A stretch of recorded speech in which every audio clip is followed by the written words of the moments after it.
El doctor José Flores es médico, magíster en ciencias básicas, tiene un PhD en informática de la salud y además de esto es profesor asistente del Weill Cornell Medicine de Estados Unidos. Bienvenido, doctor. Está prendido. Aló. Sonido.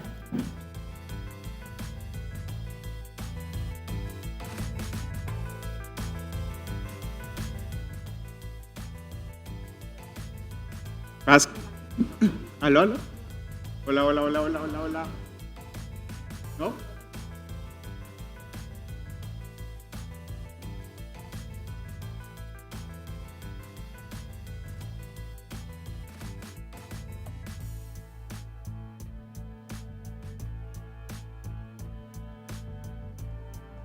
Tampoco. Muy bien.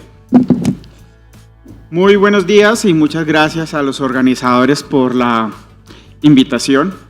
Todavía estamos allá. ¿Me dan ayuda para que cambiemos la presentación? Gracias. Entonces vamos a hablar un poquito de Salud 5.0 y como en la presentación solía ser médico, hace 10 años no practico medicina porque me he dedicado a la administración académica. Hago parte del grupo del Departamento de Salud y Ciencias Poblacionales de la Facultad de Medicina de Weill Cornell en Nueva York. Hago parte también del grupo de innovación en salud mental de la Universidad de la Ciudad de Nueva York, que trabajamos en Harlem. Adicionalmente tengo responsabilidades en la Asociación Americana de Informática en Salud y soy vocal de la Asociación Colombiana de Salud Digital y hemos hecho consultorías. Todo lo que voy a decir aquí no tiene que ver nada con estas compañías porque podemos estar pisando por algunos callos y puede que ustedes también se sientan incómodos y es parte de lo que vamos a estar discutiendo. Vamos a ver algunas definiciones, vamos a ver un poquito de historia, cómo es que hemos llegado acá, en dónde andamos, un poquito de perspectiva de futuro. Y el objetivo final es que podamos hacer ese análisis de prospectiva y tratar de llegar hacia las competencias del personal de las entidades de salud en cuanto a tecnologías de información y comunicación en un mundo que está cambiando. Y es que no me gusta estar pegado allá del podio porque entonces no contacta uno con todo el mundo en la misma forma. Y si ven la charla se llama Salud 5.0 y casi que todo, desde ayer estamos hablando de enfermedad y quiero hacer énfasis en eso, en salud. Y cuando pensamos en salud, pues la OMS por allá en los 50 dijo que la salud es un estado completo de bienestar físico, mental, social y no solamente la ausencia o afecciones de enfermedad, ¿sí? Y generalmente hemos visto el proceso de salud centrado en la enfermedad a pesar de que la declaración es desde la salud. Y quiero que pensemos en eso y también de la reflexión que nos hace Alex Haddad, un médico colombiano que trabaja en Canadá, y es que es esa habilidad que tenemos para adaptarnos a los desafíos inevitables que nos presenta la vida. O yo lo parafrasearía en la capacidad que tenemos de responder al entorno, ¿sí? Y la salud es el producto de cómo nos relacionamos con el entorno. Cada quien tiene una experiencia individual de la salud.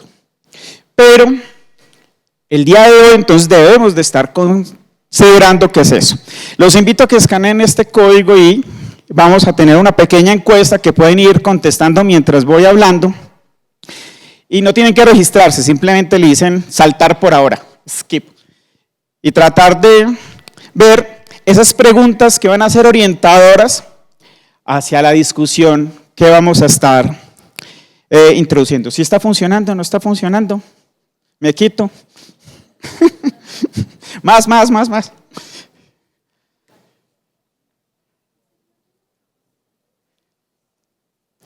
Muy bien. Ya no lo presentan ahorita, ¿no? Pero esta tasa es en por 1000. Y esta es la evolución de diferentes comparativos. Y estamos por allá en 2.7 médicos por 1000, que son los 27 por 10.000, muy por debajo de ese 3,5 que se espera. Venimos creciendo, sí, pero el crecimiento no es el mismo Ayer nos presentaban otra cosa, que nuestro crecimiento poblacional por la natalidad se ha frenado, pero tenemos el problema es que se están haciendo más viejos los colombianos, ¿sí? Entonces están durando más. Y entonces eso a veces no se compadece, y cuando uno empieza a hacerse más viejo, pues tiene una carga de enfermedad más grande. Y si vemos la relación de esa cantidad de médicos con el Producto Interno Bruto, pues Colombia está ahí como en la mitadcita, pero no estamos realmente optimizando. Y también hablaban ayer de la ocupación de la cama y la ocupación hospitalaria, donde una ocupación del 80 es subóptima porque definitivamente no hay como rotar la cama. O sea, hay gente que no está accediendo al servicio. Es más, ayer no alcancé a tomar la foto porque ayer entré por debajo y las filas que habían allá en urgencias y la gente esperando es increíble, ¿no? Y es solo aquí en la esquina, es sino salir a la esquina y verlo. ¿Qué nos dice esto? O sea, tenemos limitaciones en la capacidad de respuesta, ¿sí? Y si nos empezamos a ver cómo es que la tecnología ha crecido en el mundo, cada vez la tecnología crece más rápido. Y hay 3 años muy importantes que hemos vivido, casi todos los que estamos aquí, de pronto los más jóvenes no les tocó el primer año, que es 1994. Se hace internet público y salen los teléfonos celulares al mercado. 2008, coinciden los teléfonos inteligentes con el iPhone y las redes sociales. Y 2020 es cuando se hace comercial la inteligencia artificial generativa. Son 3 años que en el lapso de media vida han transformado no solo la salud, sino el mundo. Y estamos siendo testigos de esa transformación. O sea, la tecnología y los avances tecnológicos están cambiando el mundo y lo estamos presenciando. Y si no nos movemos a esa velocidad, y si no cambiamos, pues nos van a cambiar. Internet crece aceleradamente. En Colombia hay más teléfonos celulares que gente. 124 teléfonos por 100 habitantes. O sea, estamos en un mundo conectado y eso sigue creciendo. Y cuando pensamos en el personal asistencial, hemos hablado mucho de ese rol clínico, pero tenemos que pensar en esos 8 roles que se han identificado, que es que somos educadores. ¿Por qué? Porque si uno no educa al paciente y él entiende qué es lo que se está enfrentando, no va a haber cambio en su estilo de vida, o no va a haber adherencia terapéutica, o no va a haber convicción en que hay algo mejor para él. Y tenemos que ser comunicadores, porque además tenemos que dar esa educación en cierta medida, pero hay que dar buenas y malas noticias. Y hay que ser investigador y estudiante, porque ahora vamos a ver qué tanto crece el conocimiento. Y ustedes han visto todas las innovaciones que han ocurrido en los últimos años, y así no lo queramos, hay que administrar recursos. Y los recursos son tiempo, son dinero, son disponibilidad de servicios. Y esto no es solo del médico, es de la enfermera, del terapeuta, del psicólogo. Debemos ser altamente eficientes en esto. El clínico está primero, pero no ignorar los otros roles. Y que además, desde como se ha declarado los procedimientos operativos estandarizados en telesalud, en Colombia hay 7 escenarios muy bien definidos donde se presta salud. Y cada uno de esos escenarios es diferente, tiene demandas de tiempo, de información, de condiciones físicas para prestar esos servicios. Y ese modelo tradicional, generalmente tenemos unos sistemas de soporte para prestar esos servicios y hay una infraestructura también que nos apoya a esos servicios.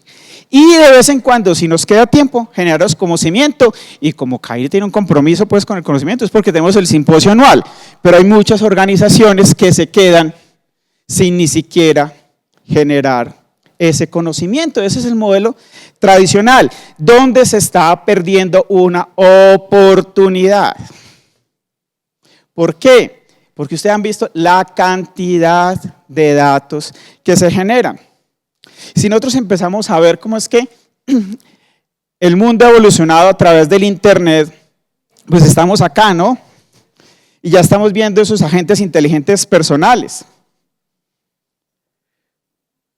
Y donde todo es ubicuo, o sea, tenemos computadores que tienen más potencia que los computadores conjuntos que llevaron al hombre a la luna en los 70 en el bolsillo.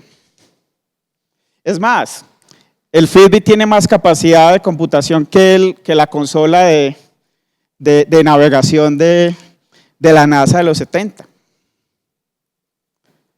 Y entonces, cuando vemos el conocimiento cambia, las tecnologías cambian, la forma de tomar decisiones cambian, el acceso al hardware, al software cambia y la forma como entendemos los datos también.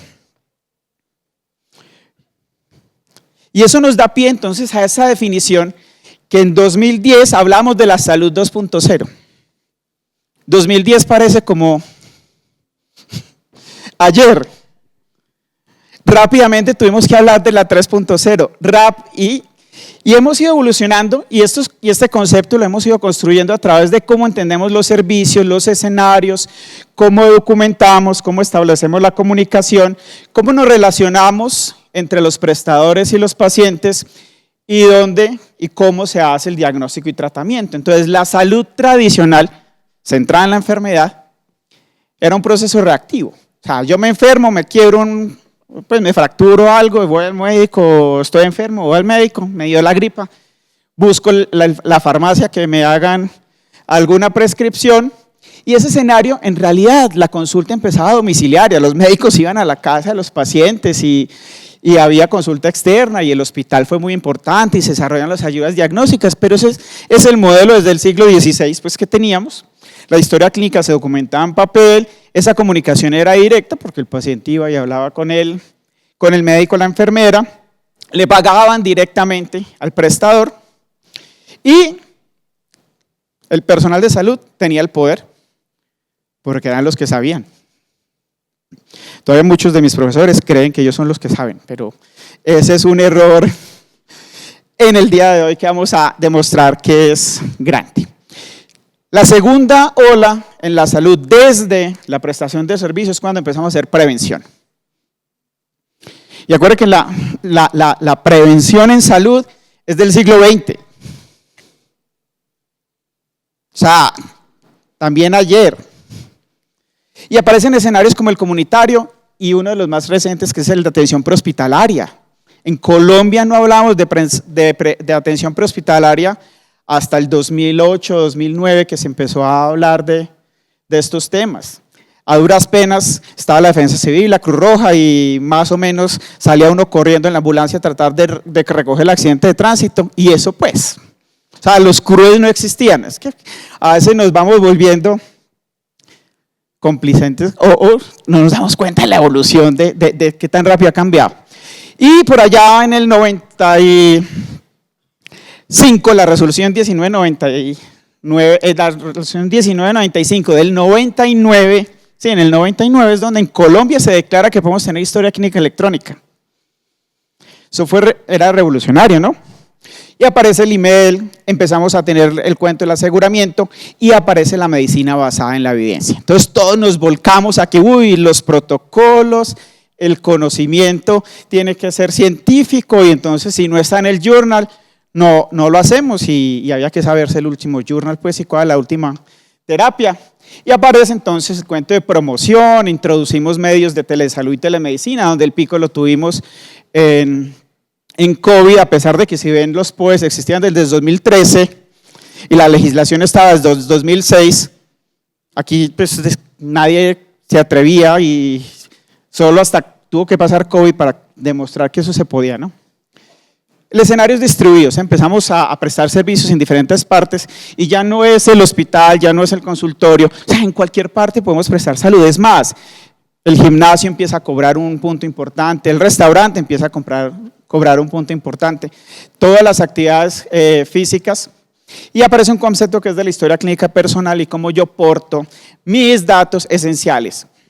Y generalmente aquí es donde ocurre uno de los errores conceptuales grandes, que la gente clama por una historia clínica única. Es un error técnico muy grande y un peligro de seguridad. Yo siempre he advocado porque no haya historia clínica única. Debemos tener una historia clínica unificada donde yo no necesito el minuto a minuto de la UCI disponible para todo el mundo. Y un hemograma se desactualiza a las 2 semanas. Unos gases arteriales se desactualizan en 2 horas. ¿Yo para qué voy a cargar eso en un repositorio único? No tiene sentido, ni técnico ni clínico, ¿ya? Pero la personal, que es mis identificaciones, mi historia, pues mis antecedentes personales, mis medicamentos, mis alergias, es lo único que necesitamos para tomar decisiones. ¿Ya? Tenemos la mensajería instantánea, donde el WhatsApp ha hecho mucho daño en el relacionamiento, ¿sí? Y genera mucho riesgo. Pero hablamos ya de redes de servicios y de servicios de soporte a la toma de decisiones, porque ya no es solo la medicina basada en evidencias, porque como hay tantas cosas, ¿yo cómo hago este protocolo? ¿Por dónde cojo el paciente? ¿Cómo tomo la decisión? Y si no, pregúntele a los oncólogos de cómo hacer un plan de oncología. O ayer veíamos las variaciones moleculares de las diferentes enfermedades desmilinizantes. Eso no es ni siquiera medicina basada en evidencias. O sea, yo tengo que tener un montón de información para poder tomar decisiones. La cuarta ola es cuando entonces empezamos a hablar de participación y predicción. ¿Por qué? Lo primero que cualquier individuo hace en este mundo cuando está enfermo es coger el computador y preguntarle a Google. Bueno, ya ahorita ChatGPT. Es más, el 50% de los pacientes vienen donde el médico a decirle, doctor, mándeme este medicamento. Y el problema es que el 56% acceden a eso. Y lo mandan por marca. Si un paciente viene pidiendo marca, más de la mitad de los médicos van a prescribir la marca. Y no estoy en contra de las farmacéuticas, pues que, pero es el comportamiento humano. Entonces, el escenario de la salud es ubicuo en este contexto, porque es que yo soy monitorizado permanentemente. Podemos detectar caídas, apneas, hipoxias, arritmias. Es cómo realmente organizo eso y cómo organizo la respuesta, porque no es solo medir, y cómo reacciono contra eso. Ahí aparece la historia clínica unificada, donde es esa historia desde que yo nazco hasta que muero,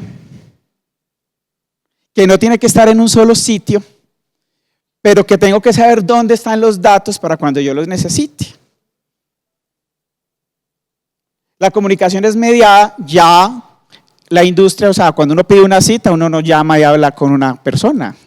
Las citas se pueden pedir por chat, las citas se pueden pedir por teléfono con un chatbot, ¿sí? Hablamos de sistemas médicos, ya no solo de redes de servicios, y eso es un fenómeno que lo vemos en Estados Unidos. Habían 3.000 entidades, ya se han reducido a 300 grupos de salud, y aquí lo vemos, o sea, bueno, diferentes grupos que empiezan a aglomerar las entidades. Y aparecen los agentes clínicos en la toma de decisiones, que es nada más y nada menos que un computador ayudándole al médico y la enfermera a tomar decisiones y a discernir ese tratamiento. Ok, y tenemos ese nuevo paciente. Entonces es un paciente global, informado, empoderado, que genera datos, porque es que están conectados, que quiere controlar su información, quiere hacer autogestión y está queriendo hacer autocuidado. Y eso era lo que les decía. El conocimiento médico se duplica cada 73 días para el 2020. Probablemente hoy, pues esto ya está casi que asintótico, más o menos en 60 días el conocimiento se está duplicando. ¿Quién es capaz de mantenerse al día? Imposible. Es por eso que mecanismos de resumen, mecanismos de sumarización, los computadores pueden hacer eso más rápido que nosotros, ¿no? Y sacar qué es lo importante y qué no es lo importante, porque es que eso es lo difícil. Y esto pues, ¿qué son los ciclos de excitación? Este era para el 2020.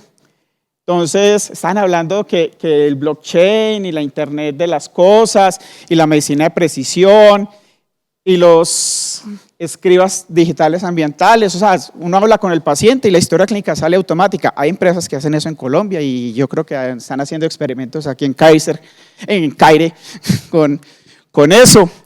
Y esto era para el 2020, pero estas cosas cambian rápidamente, ¿no? Y esto es lo que están haciendo los modelos de pago en Estados Unidos, por ejemplo, y cómo es el relacionamiento entre el pagador y el prestador. Un montón de tecnologías, pero ese ciclo, ¿cómo se interpreta? Las cosas cuando están acá son las que hacen bulla, pero todas esas cosas tienen que pasar por la prueba, y muchas de ellas nunca pasan la prueba. Solo muy poquitas tecnologías logran realmente permanecer en el tiempo. Es por eso que tenemos que tener cuidado con la inteligencia artificial, porque es que estamos en ese pico. Todo el mundo está hablando de ella, pero no estamos hablando ni de los riesgos, ni de los problemas, ni las limitaciones, que básicamente es la AI generativa, que no es la única forma de inteligencia artificial. La inteligencia artificial se acuñó en 1956. Es simplemente que yo tengo un programa de computador que es capaz de hacer una tarea para la cual yo la programo y parece como si fuera humano. Y que cuando hay un observador que no sabe con quién está interactuando, no es capaz de distinguir si el producto es humano o una máquina. Esa es la definición de inteligencia artificial. Solo que es que estamos muy deslumbrados por que estamos allá, ¿no? Y estas son otras tecnologías pues que vienen emigrando. Pero ¿qué fue realmente lo que pasó recientemente? Y es que si aquí tenemos la línea base del rendimiento humano, cuando le presentamos datos nuevos en diferentes problemas de inteligencia artificial, los computadores empezaron a superar a los humanos. Eso es lo que ha generado toda la bulla. ¿Es bueno? ¿Es malo? Todo depende. Por eso existen los premios Nobel. Nobel descubrió la dinamita, se podía usar para la minería y para la ingeniería civil, pero también se puede usar para la guerra.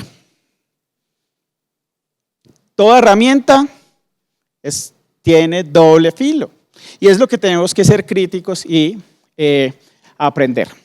De hecho, el año pasado, el USMLE es el examen estandarizado de medicina para poder practicar medicina en Estados Unidos y ChatGPT lo pasó. Entonces, cuando tenemos que formar más médicos, pero probablemente sí, pero ¿en qué los vamos a formar? Y las enfermeras, ¿en el conocimiento o en la prestación?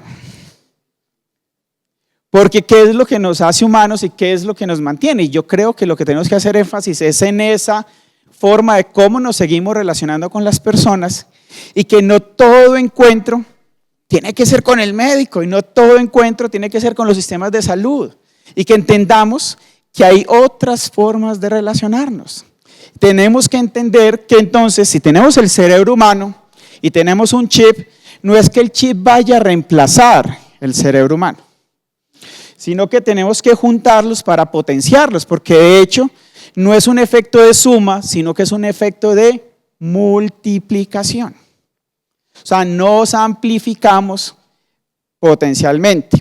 Y entonces cuando estudia la web, aparece la web 5.0, que es cuando aparece la inteligencia artificial, y esa es la misma razón que el año pasado introduje el último cajoncito, que es hacia dónde vamos. Y es que la tendencia es el autocuidado. ¿Y cómo aseguramos que ese autocuidado sea orientado, sea correcto, sea apropiado, que no se creen abusos? Y el escenario ya es la realidad extendida. Porque hoy yo puedo hacer telepresencia tridimensional en cirugías, en APH, en sitios remotos para guiar procedimientos complejos. Y ya los datos no son solo esa historia clínica única, sino que estamos hablando de los gemelos digitales. Y es como yo puedo tener una representación digital de un individuo y hacer modelamientos de terapia, intervenciones, comportamiento y ser capaces de generar modelos probabilísticos de resultados de intervenciones. La comunicación seguirá evolucionando y será asistida. O sea, vamos a estar hablando con computadores definitivamente antes de hablar con humanos. Y ya no solo son los sistemas médicos, sino las redes globales. Hay que entender que es que esos datos tienen que moverse globalmente. Por eso cuando el ministerio y en Colombia decidieron declarar un modelo de interoperabilidad que no es internacional, casi me da un infarto, porque parte de la ventaja competitiva que hay en Colombia es el costo operacional, y donde las empresas privadas, como veíamos, si solo esperamos los ingresos de financiación desde el gobierno, eso no va a dar resultado, pero el turismo médico es una de las oportunidades que definitivamente desde lo privado hay que explorar, porque tenemos una ventaja competitiva en ese asunto y en la inserción global, y tenemos que reconocerlo, y no es pecado. Y eso nos podría ayudar a financiar la prestación local. Y definitivamente aparece el concepto del diagnóstico y tratamiento personalizado, que para terminar, ¿qué ocurre? En la medida en que yo más tenga datos de un paciente, el paciente se va a parecer menos a otro. Es por eso que no es que hayan más enfermedades, sino como sabemos más de la enfermedad, empezamos a generar nuevas categorías, y lo veíamos ayer vuelvo a la charla de la doctora que nos presentaba la desmielinización, es porque vamos aprendiendo nuevas cosas y ponemos nuevos nombres, pero al final los métodos tradicionales no van a funcionar, porque entre más datos tenga, el N es igual a 1 y no hay con quién compararlo, porque la medicina basada en la evidencia, solo si yo me parezco al grupo en que se probó la evidencia, aplica. De hecho, está siendo retada, pero hacia allá vamos. ¿Cómo vamos a lograr hacer eso proactivo, preventivo, participativo y personalizado cuando además estamos teniendo la información genética? Entonces, factores de cambio ya vimos: revolución digital, nuevo conocimiento, nuevo paciente. ¿Qué debemos hacer? Repensarnos. Y esa es la invitación en los procesos, en las personas y en la tecnología, donde definitivamente los sistemas de salud son sistemas que aprenden, donde esos servicios generan unos datos y esos datos nos generan una evidencia y los debemos de reinvertir. No esperar a que nos publiquen la evidencia en Estados Unidos, que nos publiquen la evidencia en Europa, porque esos grupos no son comparables y tenemos que aprender a generar nuestros propios datos. La invitación es entonces que la operación básica, los sistemas de soporte y los asistenciales estén centrados en el conocimiento y no desaprovechar esa oportunidad. Retos, muchos. Sí, los flujos y los datos de información y conocimiento, la gobernanza de datos, porque todo el mundo va a querer tenerlos, ese es el nuevo oro. Generar confianza entre los actores, buscar realmente modelos de sostenibilidad, entender qué tecnologías son costo-beneficio. No hay por qué poner un Da Vinci a hacer apendicectomías, ¿no? O una cesárea con un Da Vinci no tiene ningún sentido. Pues, desarrollar el recurso humano, que es el mensaje pues grande, y estas son las 16 competencias que debemos de empezar a pensar desde las organizaciones y la educación, y es las habilidades básicas de uso de computadores, tabletas móviles e internet, ser capaces de usar calculadoras médicas, sistemas de información para el apoyo a la toma de decisiones, no confiar en la memoria.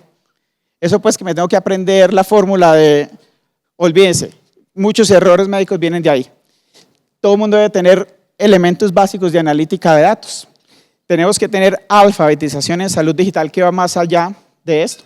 Ética y legislación, entender cómo funcionan los registros electrónicos y repositorios, los sistemas de soporte a la toma de decisiones, las historias clínicas electrónicas, búsqueda y recuperación de información, educar al paciente, gestión administrativa, privacidad, e-learning, cuidado remoto, implementación de datos, telecomunicaciones y análisis crítico de la AI. No es que todo el mundo tiene que saber cómo implementar AI, pero sí saber cómo es que lo criticamos. Vamos a ver, hubo 38 encuestas, solo 6 completas, casi todas mujeres, posgrado, la gran mayoría, administrativos, clínicos y logística.